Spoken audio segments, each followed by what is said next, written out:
Parashat Pinchas. How do we pick and we choose a new leader? That's what we've been doing lately. We're going to continue with this. How do you take a new leader who is brand new instead of a old, seasoned, admired leader that was among us until now? How do you do that? How can you pick a leader that's supposed to, let's say, for example, let's say you have a company, and they have the CEO, the one who envisioned the company, established the company. He started all, he brought it to where it is. How do you switch from that to a new one that, in most cases, can even stand? Let's put it, not only in the shoes of the old leader, but the shoes are bigger than him. How do you do that? That's exactly what we are dealing with in this parasha.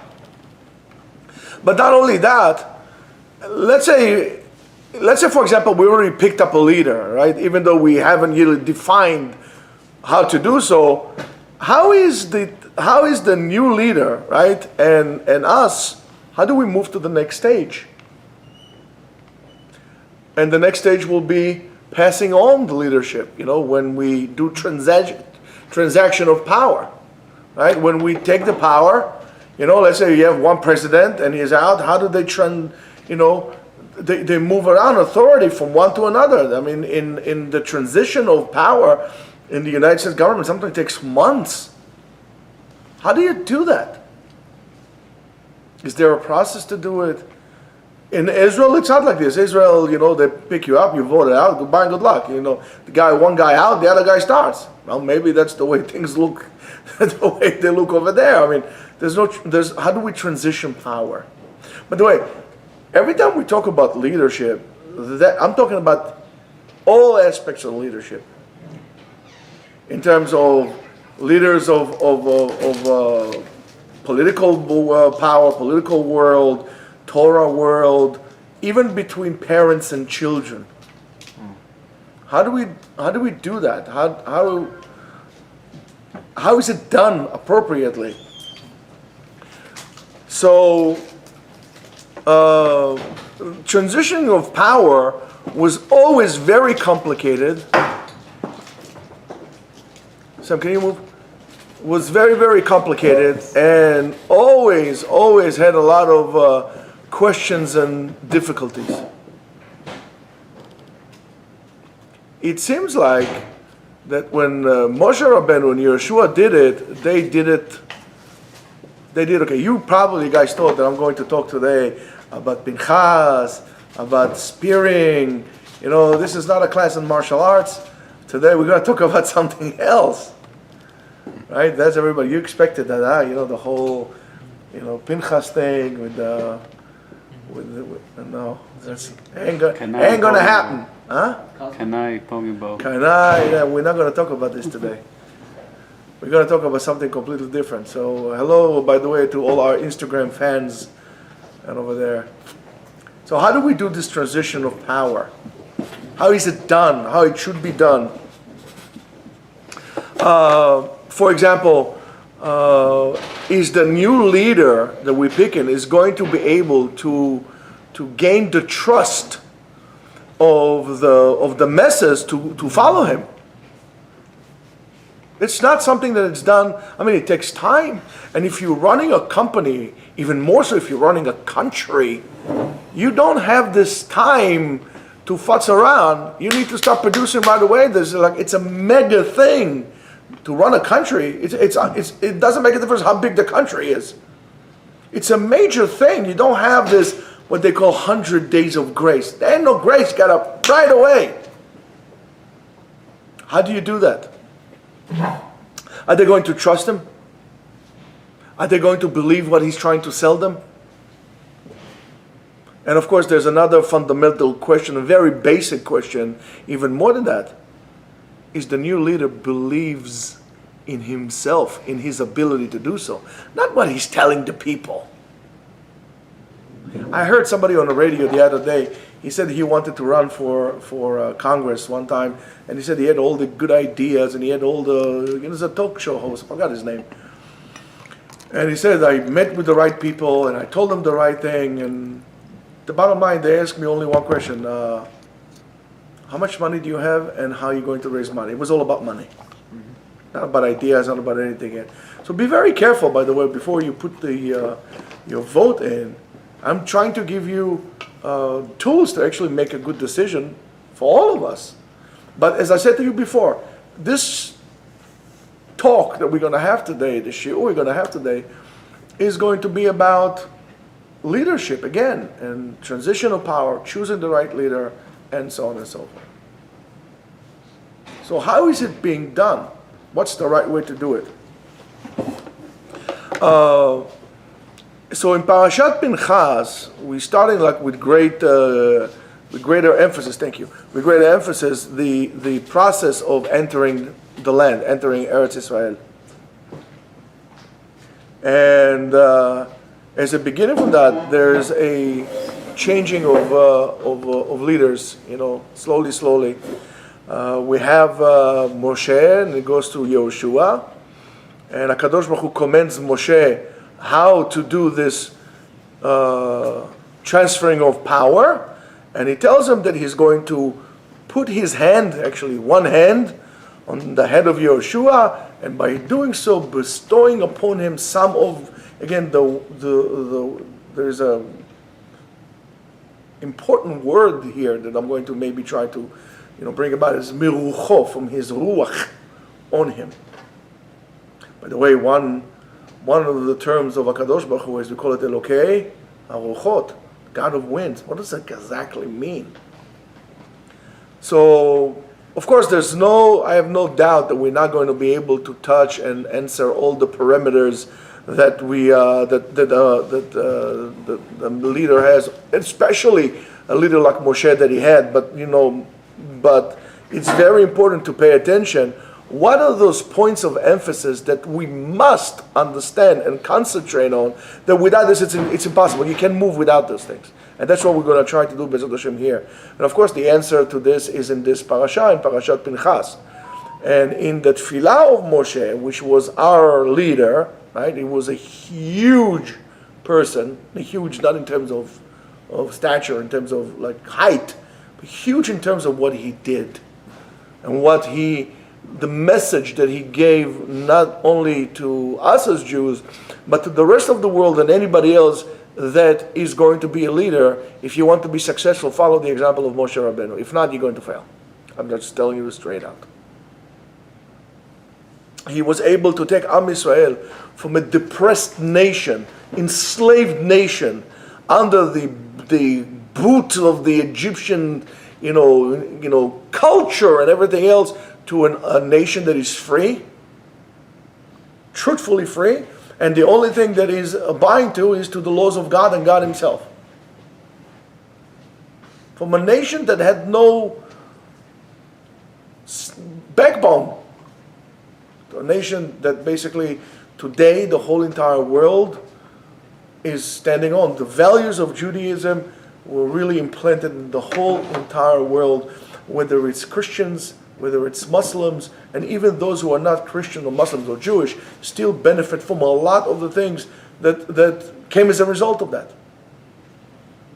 And this is all thanks to Moshe Rabbeinu. So imagine what this man, maybe Moshe Rabbeinu, after Avraham Avinu, alongside, I'm not here, I'm too insignificant to be able to tell, but maybe Moshe Rabbeinu was the most important man in human history for what he did. Avraham Avinu, of course, is super unique. He's the first one who saw there is God. But the change that Moshe Rabbeinu, Avraham Avinu made a tremendous change, but the change that Moshe Rabbeinu was able to implement is carried over for over 3,000 years, over billions of people. So how do you deal with such an image of a person like that? How do you deal with such example, with such magnitude of a human being like that? It is really impressive. So Moshe understands that his time is limited. His expiration date is near.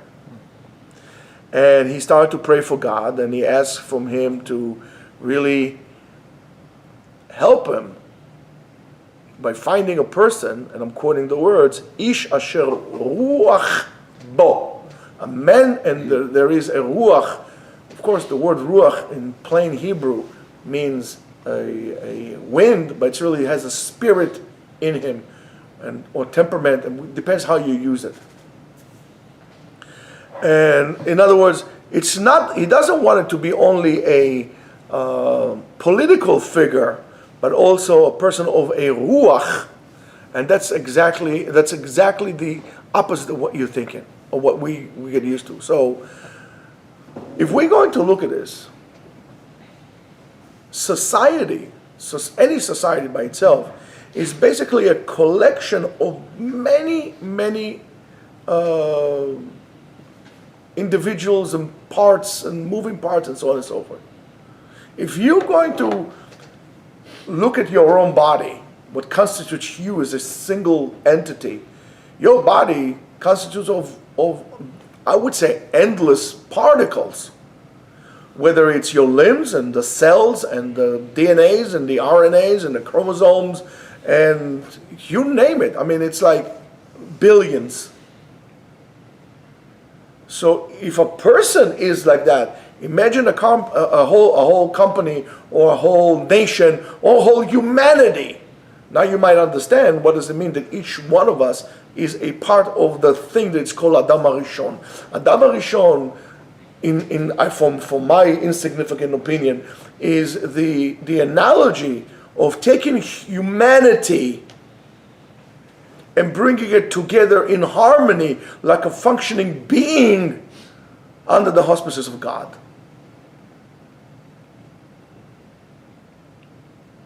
So that's the first understanding we have to know.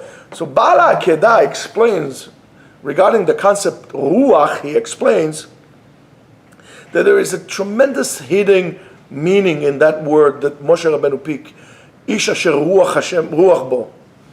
And it says the Ruach basically is the catalyst that really works and operates in the limbs of a person. The Chinese will call it Qi. That's something that really gives, if a person has sick, so in traditional Chinese medicine we'll say there is lack of Qi or there's stagnance of Qi. But that koach, that force inside of you that make you able to do things. So, and it is that ruach is this mechanism that spreads the life potential equally in all your limbs and all your parts. That's what decides how the food is going to be processed, which parts of the food you're going to digest, which parts of the food you're not going to digest. And this is, Rabotai, done in a microscopic way. I mean, if you understand, for example, the miraculous way in which our hormones work, how much hormones in our body are in charge or in control of who we are, how we feel, what we do, and how we do.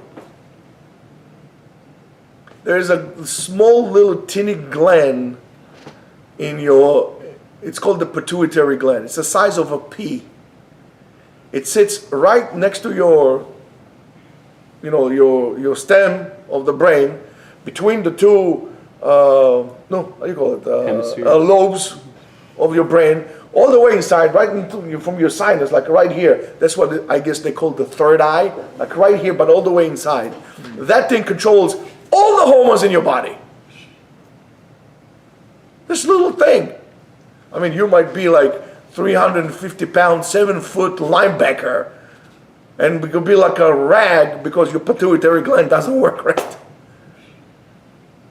It's amazing, the chemistry of our body and how is it being in charge and how does it keeps it in harmony. So when we disturb this harmony, of course, we get sick and so on and so forth. If you want to look further, look into Chinese medicine. By the way, I do think that traditional Chinese medicine is the closest to the way Jewish medicine used to be. In terms of concept, yes, absolutely. Yeah. So, and that what allows every single living cell in your body to work, to operate in collaboration and in harmony that you get healthy. When this harmony is being disturbed, you're getting sick. And if this harmony becomes so bad, you get cancer. Sometimes you look at this now, all of a sudden, wait a minute. So there are certain aspects of us, as people, that are really cancerous to us as a collective being. Yes, there are some people who are those cancer cells. But they don't usually come out just out of the blue. It's because somewhere along the line, the equilibrium, the harmony is being disturbed. So to that matter, it's our fault too. Not only their fault, it's our fault. That's why it's a tremendous mitzvah in the Torah. Unishmartem lenafshotechem. You have to be very careful how you take care of yourself. What you eat, what you drink, how you eat, how you drink, how you exercise, what you watch, what you smell, and everything. It's an equilibrium. Everything is in equilibrium. So, and this is how, for example, you take billions of cells to one organism that's called you, is really able to operate as one action to something that is lofty and something that is tremendous. And because everything is worked there together, so is society. Society is a collection of individual particles that each one of them can only take over only on himself. And if he will take care of himself, it's going to be on account of somebody else. And that's going to be a very, if you only take care of yourself, you don't take care of somebody else, you only see your way, you don't see the cloud, the overall, it's going to be a very destructive way. In other words, you're operating in a disharmony with the rest of you. So it's very important to us as members of society to make sure to reestablish harmony among us, not to create further distortion. I'm going to give you an analogy. Again, I don't know why I'm going on a limb of Chinese medicine, but Western medicine, which is fantastic, has a totally different approach to Eastern medicine. Western medicine is, until you're sick, you're healthy, and then when you're sick, we're going to take care of you. So many times they give you medicine, and that medicine creates another. For example, take antibiotics. Right? You take antibiotics, you have some kind of a bacteria in you, you have strep throat, you take antibiotics. What's the first thing an antibiotic does to you? Yeah. Your stomach hurts. Gives you diarrhea, gives you stomach ache. Okay, so for that I'm going to take Imodium. Imodium is going to do this to me. I have to take probiotic. And then, it's the whole thing. Oriental medicine is all the time, they go on regular basis to their doctors to always check the pulses. They have a different way of analyzing, to keep maintaining the balance. And if the balance is being disturbed, is to immediately bring it back to a state of balance, and from that, this is how you get healthy. One is more proactive, and the other one is not. It's just reactive. It's proactive versus reactive. Western medicine is reactive, so is Western in our world today.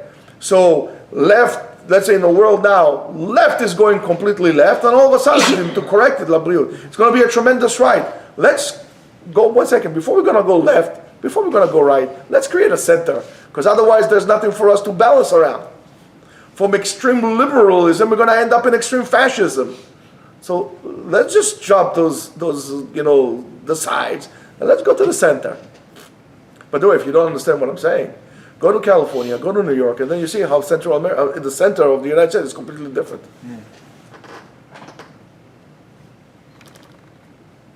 As they say, if you want to see real America, don't go to the coasts. Go to the center. That's real America. Chicago, no, that's like, yeah. Chicago's not center. No, it's not center. It's like near, they should adopt it to Canada. I don't know. Anyway, but, so when you are only selfish and you're only taking care of your own growth and your own this and your own this, irresponsible, you're becoming destructive to yourself and to society. You're in a way a disaster going to happen. But when all the resources are being equally distributed to your needs, Not like equally distributed because, okay, so let's say, for example, I ate an apple, so now all my body needs to get, the liver takes something, this one takes something based on their needs. When that is being distributed appropriately, now we allow the whole thing to operate in harmony. We need to regulate where we're sending. Sometimes you need to send more to this, and sometimes you need more to send more to the other one. We need to regulate the distribution of wealth, so each one gets what he needs, not what he wants, what he needs. And when doing so, you get what you need, you're able to really operate now for the well-being of society. And that goes in any well-functioning operation. Like, for example, if it's a let's say take an army, right? So there's certain branches of the military that need tremendous amount of resources because of the importance. For example, you have Air Force or Navy and so on and so forth. But imagine how much, you have no idea how much does it take to train a pilot. Now it doesn't make a difference if it's a Marine pilot, Air Force pilot, it takes a tremendous amount of money. Imagine I would spend so much money in training cooks in the army. It's going to be crazy. With the pilots, they're not going to be able to fly. The food is going to be great, but we're going to lose every war before we started it. As much as, for example, your own body, right? If there is an extreme situation, whether it's lack of oxygen or you're getting cold, right away the body stops sending its energy to the extremities of the body, keeps the core more regulated. If we're going to be equal distribution and you're going to be in extreme situation, you're going to die. According to the needs, according to importance. There's no such thing as we all need it, but we're not all equal. Some of us are the head, and some of us are the toes. You could live without a toe, you can't live without a brain. Don't tell me we're all equal. We are all equal in our obligation, though, to do the best for society. And the fact that you are head, let's say you're the brain, doesn't mean you could disregard your toe, because if I'm going to bang you on the toe with a hammer, as smart as you are, you're not going to be able to move. You're going to cry from pain. You understand? We got to work in harmony, and that's what needs to be established. And that goes through leadership. Now, so maybe that's what the Midrash says when he explained to us the expression of Moshe Rabbeinu, Ish asher ruach bo. It says, the Midrash says, sheyachol lehalech keneged rucho shel kol echad ve'echad. You can walk against or with each and every member of society. So the power of the leader is to switch from macro to micro, from small to big and from big to small, all the time, and to understand that one is dependent on the others. Therefore, you don't kiss up to the rich people. You need to make sure you're taking care of your poor people as well, because they are needed as well. When you go, don't only go to the big politicians, and you are a rabbi in the shul, don't go to the guys who only give the money, because they usually don't come to shul. Who comes to shul? Those who don't have the money. So you need them both. I'm not saying only go to this one or go to that one. You need them both. Each and every one, welcome nicely when they come to shul. And we need to remember that. And we need to understand that if, for example, if it's your worker and he's not going to get what he needs, right? He might poison the whole environment, and he's going to become a burden. The same on the same token. People don't understand what does it mean to be a boss. If you're a boss of a company, you have no idea how much is actually on your shoulders. Because it's not just whether your business is going to succeed or not succeed. Because if you're a true leader and a business owner, you have to understand, when you screw up, it's people's life. Because when you're going to fire your secretary, she's not going to have a place to live. She's not going to have a way to feed your kids, her kids. I hope they're not your kids, but her kids. Yeah, sometimes they are, you're right. Unfortunately, that's a bad leader, by the way. It's not a leader, a boss, a good boss or a good leader. It's not the one who knows how to better use his worker for his benefit. It's rather a person that knows how to utilize his resources for the best of everybody. So when the company is doing well, give your people a raise. Complement them. Don't just take more money to yourself because they're going to be, see what they need. The guy needs more. Give them more. Allow them to grow. Recognize that their success is your success. So when it's a tremendous thing. Not everybody wants to become a leader. Not everybody can become a leader. But you can become a leader within your own capacity. And why do we have bad parents? Because they're bad leaders. Why do we have bad teachers? Because they're bad leaders. Why do we have bad schools? Because we have bad principals and they are the leaders. I'm willing to bet. I want to see somebody who's going to be able to do this research out there in the internet world. Because it's a loaded thing. I wonder if there is a correlation between student suspension and bad leadership of principals. You know why nobody does that? Because nobody wants to know the truth. If you're a good leader, a good principal, you'll be able to motivate your students as well, not only your teachers. And so is a boss, and so is a parent, and so is a prime minister, and so is a president. So, when Moshe went to Yehoshua, he put his hand on him. But so what's so important we call it lismoch. Without getting into what lismoch actually means, we're going to get to it later. What is in this action that throughout the years became a symbol of moving on or transition of power? What's so special about this? Why the smicha of the skenim, when they had the elders also, even though it's not really an obligation to do so, was done by actually taking your weight and all your weight and putting it on the person in which you're transferring power to.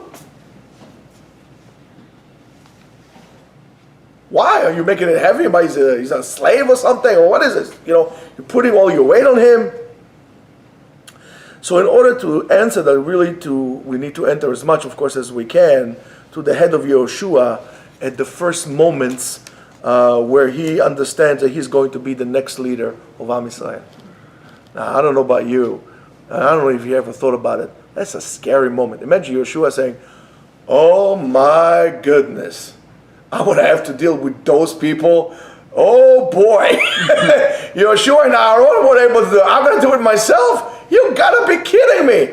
Excuse me, can I get a way out?" You ever think about this thing?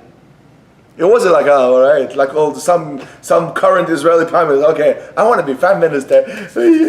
Why? So I can get myself a villa or something. No, that doesn't. Or I can take photo op with world leaders. So, without a doubt, he was asking, "Am I worthy of doing so?" Without a doubt, he was wondering if he can enter those giant shoes of Moshe Rabbeinu, and if he, maybe there's some doubt. Maybe I don't think I can really do that. So much that he's so different than Moshe Rabbeinu. He's not a copy of Moshe Rabbeinu. He's different than him. He has different talents than him, different spiritual level than him, different abilities. How can I replace this guy? I'm not a prophet like Moshe Rabbeinu. I don't have this ability to do all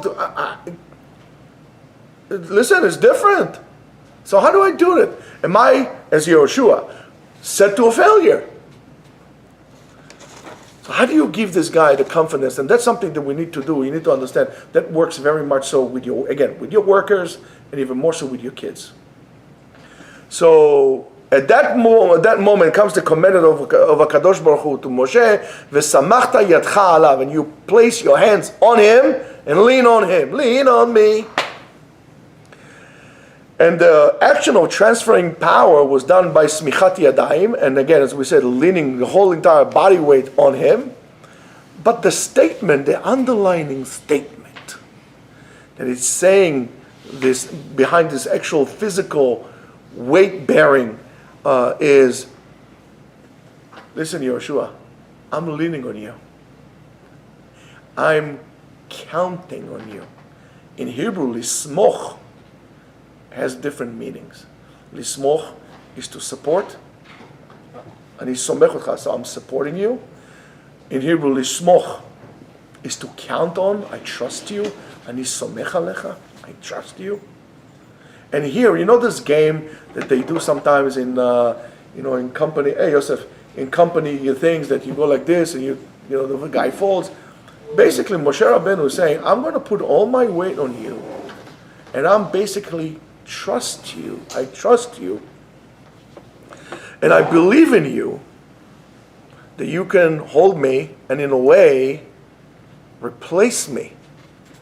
So therefore, the purpose of smicha, putting your weight on the person, is to cause the person that you are leaning onto, the new leader, to really, first of all, believe in himself.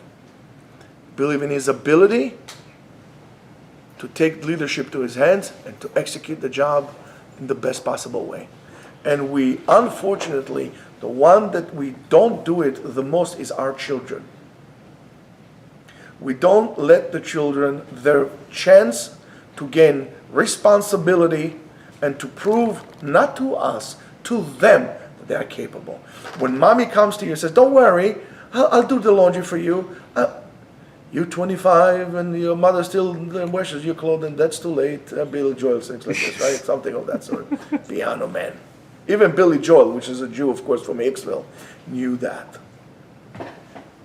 When daddy doesn't trust his kid, he has to micromanage his children. When mommy runs her boy's life to no end, micromanages them, does not allow them to make mistakes.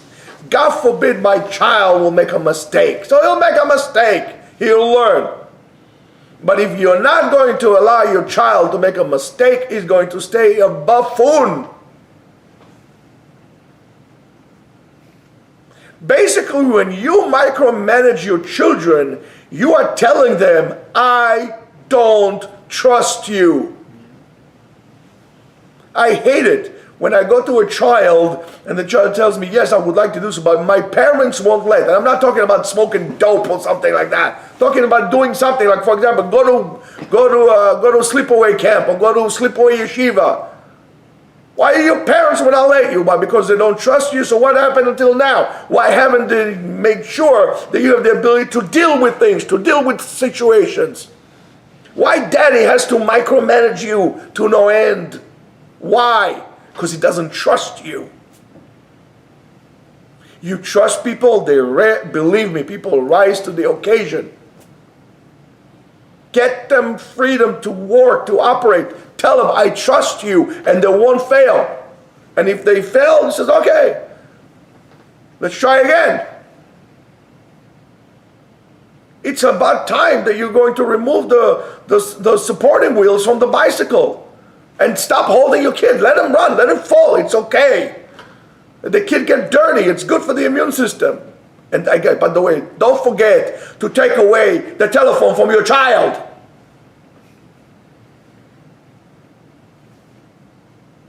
Or from yourself. And that attitude goes on longer and further that you don't even want to take chances in life. You always want to play the sure bet.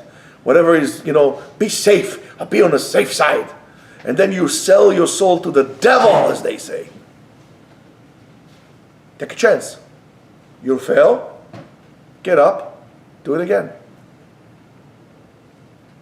Fall 7 times. Get up 8 times. And that's what Moshe Rabbeinu. So Moshe Rabbeinu understood that. HaKadosh Baruch Hu told him, put one hand. Moshe Rabbeinu put 2. He put both hands on him.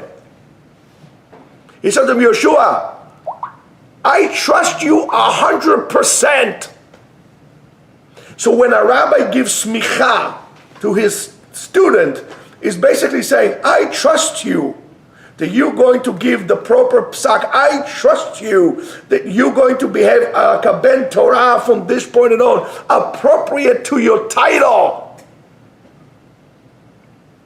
It's not just did you pass the test or didn't pass the test. Are you going to conduct yourself and others according to the way I know you can. Not you should only, you can. So when I tell the guys, when I sign your smicha, I'm not just signing you a document. Don't just give you an authority to rule or to guide. I give my olam haba in your hands. Now you better not screw up, because I trust you. It's about trust.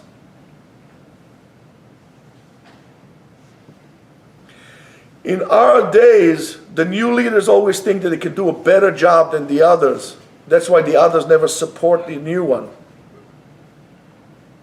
That's why everything fails. That's why society fails. The greatness of a leader is in the small details, in the small people. And so is to you when you are the leader of yourself or the leader of your family and anything. It's in the small details. Even a huge company or a huge nation is dependent on the individuals as they operate within the klal. It's one person and another person and another person and so on and so forth. So as leaders, we really need to look and examine each and every one of us to make sure that they're okay. Did they get the resources, the appropriate resources they have to do the job? Are they suffering from something? Do they have a fatigue? Are they suffering from burnout? And unfortunately, one of the reasons the education system sucks because they don't get the appropriate resources. Because they have losers at the top of the schools and the top of the board of ed. They see it an opportunity to get money to themselves, so jump board to different positions. Teachers go through a tremendous burnout. And the older the teacher, the older the burnout. The younger the teacher, the less of a burnout, because he still has good expectations. You haven't seen it. And then these teachers fail. We don't give them what they need. And then the education looks the way it looks. Go look at Finland. To have schools that don't have like a smart board or whatever you call this thing today, it's crazy. Give the teacher the support. But it's not only resources, also give them the support. Trust them that they are capable of doing the job. If you know that they can do the job, so don't hire them. That's why Judaism is not a religion that goes to missionary people to bring them into the faith, to go like this, and so on and so forth. It's a choice. It's a choice that you make to come and to take a burden, to carry the torch, to bring it to the world, to a better place. It's not about just having another person and having another person. And that's our job. We need to understand that. You need to look at your kids. Do I give my kids the right resources? They have what they need. I'm not talking about buying them a new phone or buying them a new Snickers and stuff. That's not this. The tools in terms of support, the moral support first of all. Tell them you love them. Tell them you trust them.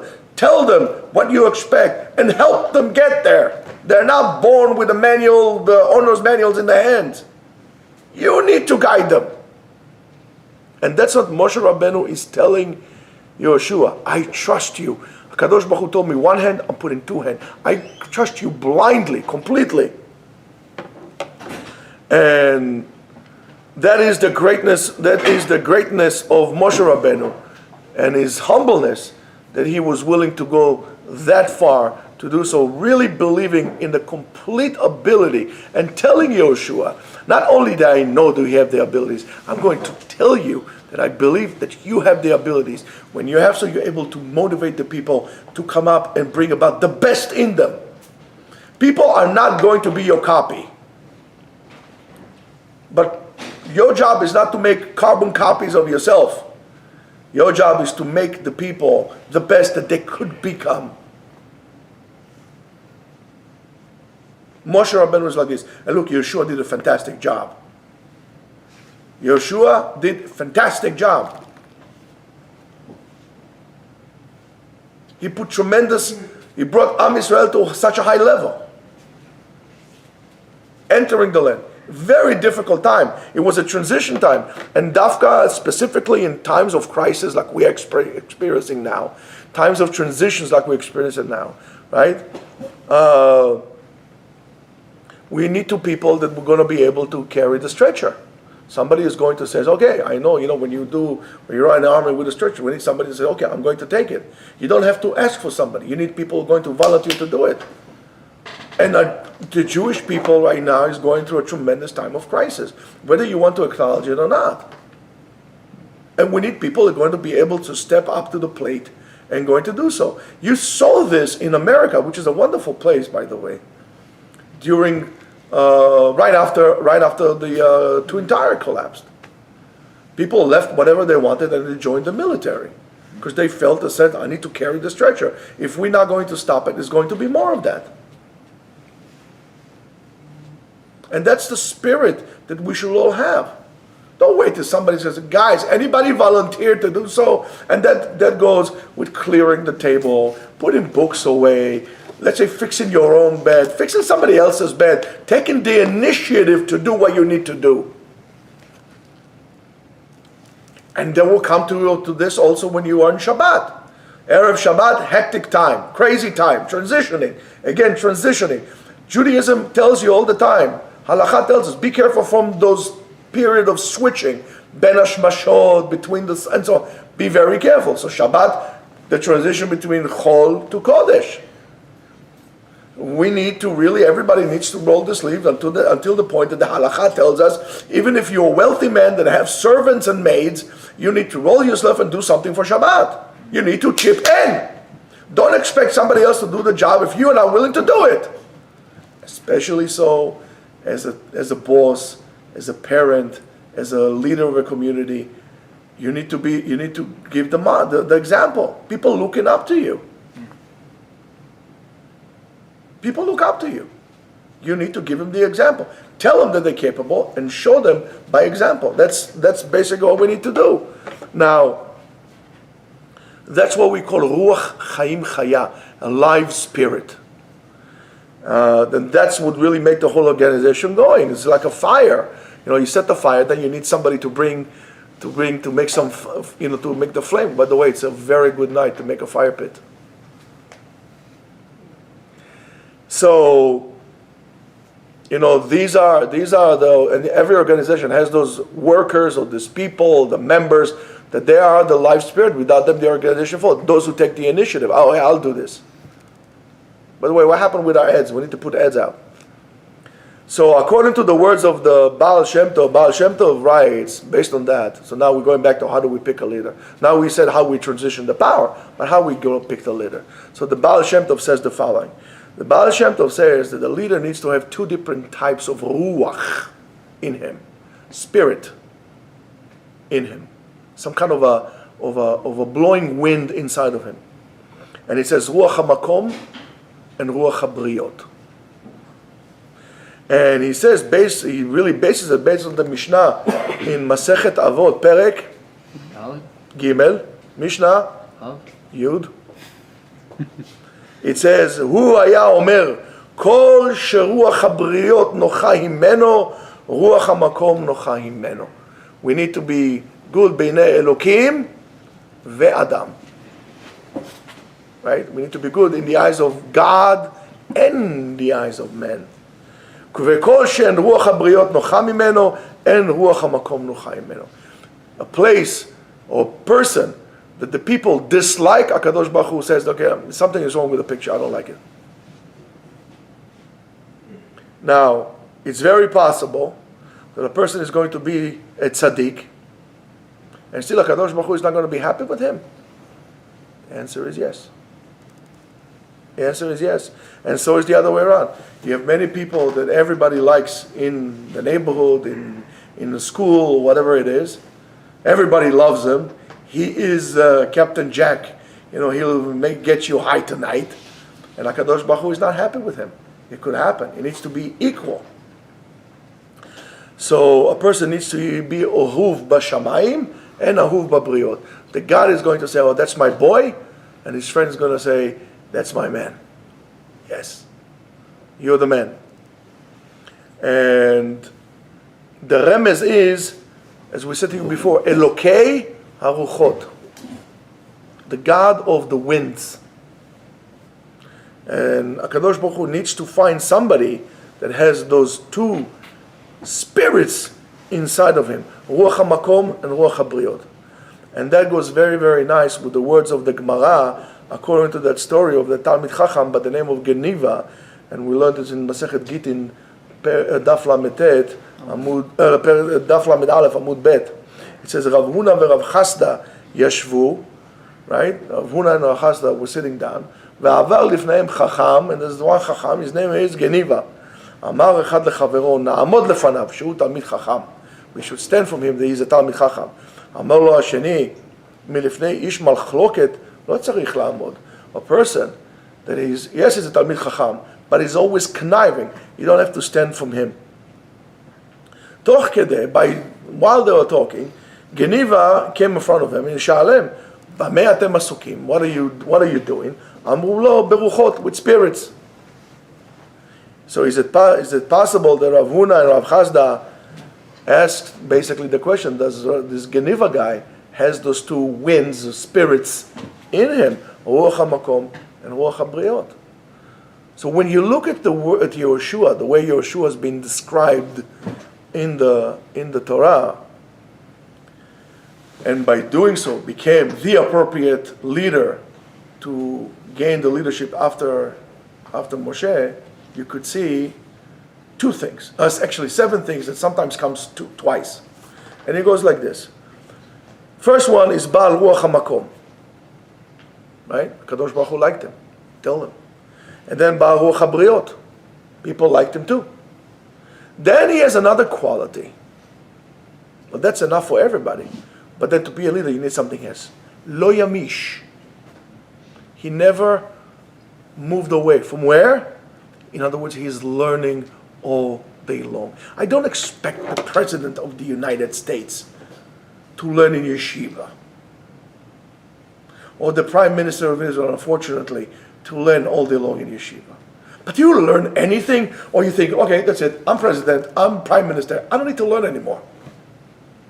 Lo Yamish, even though he was always learning. Another one, he was called as a nar.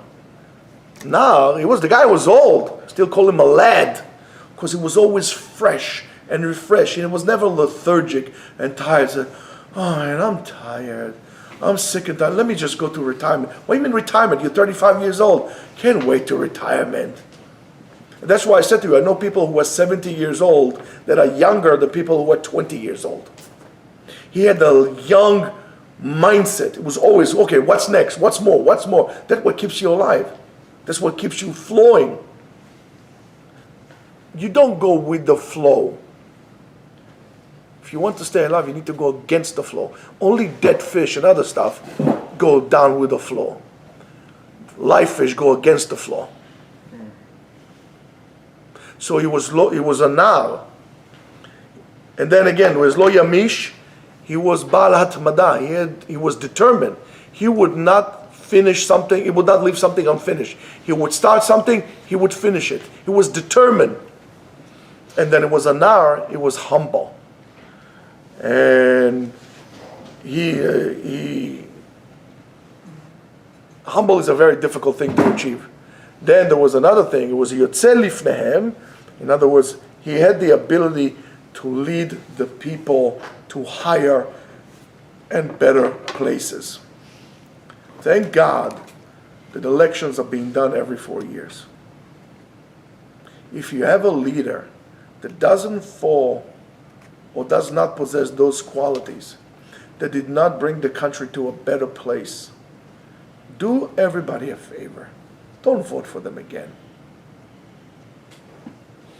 It doesn't make a difference if it's a prime minister, a president, Congress member, senator, Knesset member, rabbi, whatever it is. Your job as a leader is to believe in the people's ability to become better, and you are the vehicle in which they're going to come to those places.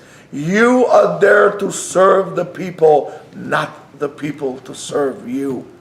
You do that, you become a good leader. You're not going to be a fake or at least a loser. Shabbat shalom.